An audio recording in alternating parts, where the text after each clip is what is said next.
Innocent act कर रही है। अपनी मम्मी का नंबर बताओ। Answer me.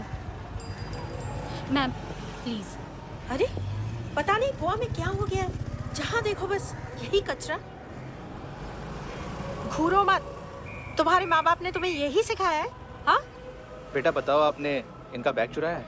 चुराया नहीं था, मैं तो बस अपने स्कूल बैग से कंपेयर कर रही थी। लाया लाया पैंट्स ऑन फायर, इसके पास तो स्कूल बैग ही नहीं था। बेटा आपकी मम्मा घर पर हैं? डैडी? देखो, माँ बाप का भी पता नहीं है। हाँ बेटा। डैडी?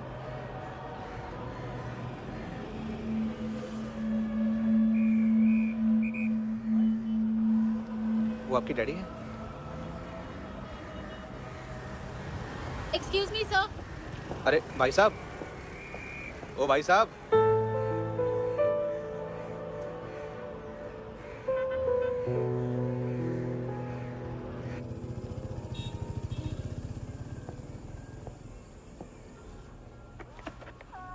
गुस्सा उन पे, इसीलिए कहा था चोरी मत करो।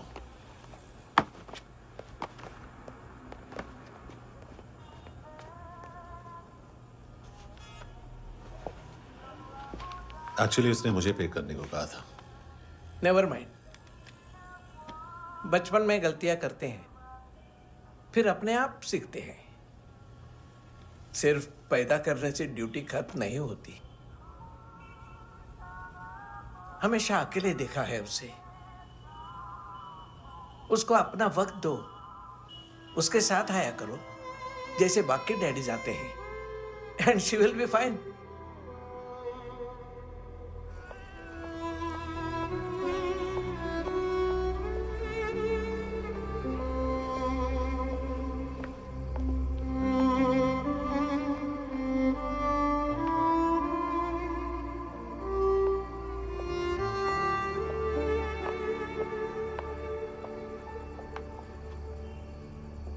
मेरा MP3 प्लेयर दो।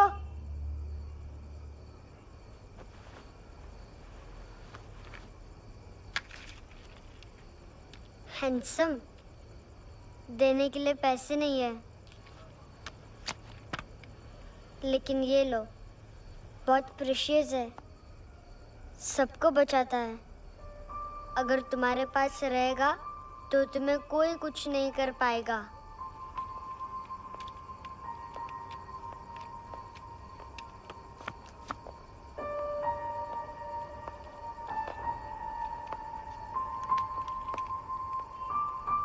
हैंडसम, शर्म आई ना बताने में कि तुम मुझे जानते हो। सब प्रिटेंड करते हैं कि मुझे नहीं जानते। मेरे स्कूल में भी मम्मा ने भी कहा, अगर कभी रास्ता भूल जाओ तो फोन नंबर और एड्रेस भी भूल जाना। वापस घर मत आना। जब बहुत ड्रिंक करती है तो कहती है कि हम दोनों को मर जाना चाहिए।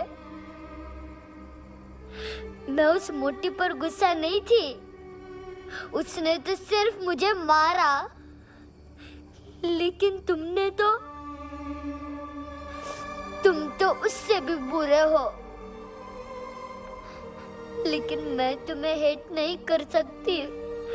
अगर मैं तुम्हें हेट करूंगी तो पूरे वर्ल्ड में लाइक करने के लिए कोई रहेगा ही नहीं ना। मैं तुम्हें हेट नहीं कर सकती।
सर?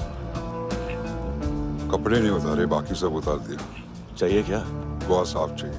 ड्रग्स नहीं, क्राइम नहीं, कचरा नहीं। फॉरेनर्स का वीजा खत्म होने के बाद रुकना नहीं। बाकी बातें यहाँ करें कि ऑफिस में? बातें बहुत कर ली सर, सीधा काम शुरू करते हैं। हरामखोरों की लंबी लिस्ट है। गोवा में ड्रग्स का मतलब है मानतू।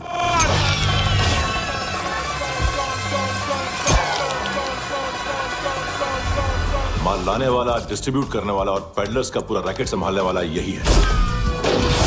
ये फुटबॉल है, मानतू का बायां हाथ। सिर्फ खाल मोटी है, अकल नहीं। मानतू का मेन बिजनेस यही संभालता है। So shape up our shit out.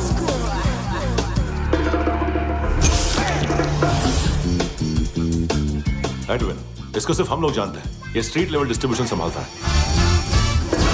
लेकिन हर 2 नंबर के धंधे की जानकारी रहती है इसको। फरेरा ब्रदर्स, लूक और केविन, मानतू के साथ कुछ लिंक्स हैं इनके। कोई डील्स करते हैं साथ में। ये दोनों भाई पॉलिटिकली कनेक्टेड हैं। ये अटीला है, थाई बॉडीगार्ड है उनका। इनका कचरा यही साफ करता है, और इतनी सफाई से कि दोनों के खिलाफ कोई सबूत नहीं मिलता। चेन्नई में इलीगल किडनी ट्रांसप्लांट के लिए जो डॉक्टर जयराम अरेस्ट हुआ था, उसने अपने कन्फेशन में दोनों भाइयों का नाम लिया था, लेकिन बाद में उसने अपना कन्फेशन विड्रॉ कर लिया और दोनों भाइयों के खिलाफ कोई सबूत नहीं मिला।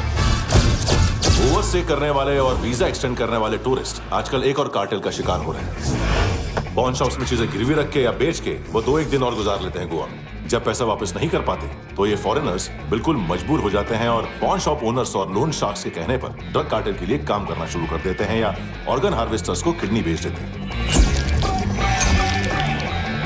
ये कुछ और छोटे छोटे कार्टेल्स है सर।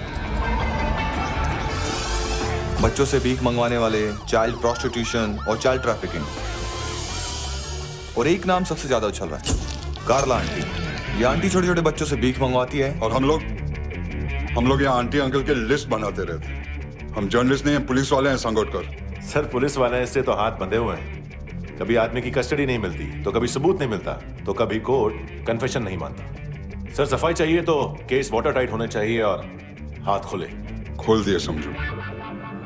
आगे कोई भी कॉन्फ्रेंस मेजर अरेस्ट और कन्विक्शन के बाद ही होनी चाहिए। 1 महीना, सिर्फ 1 महीना सर।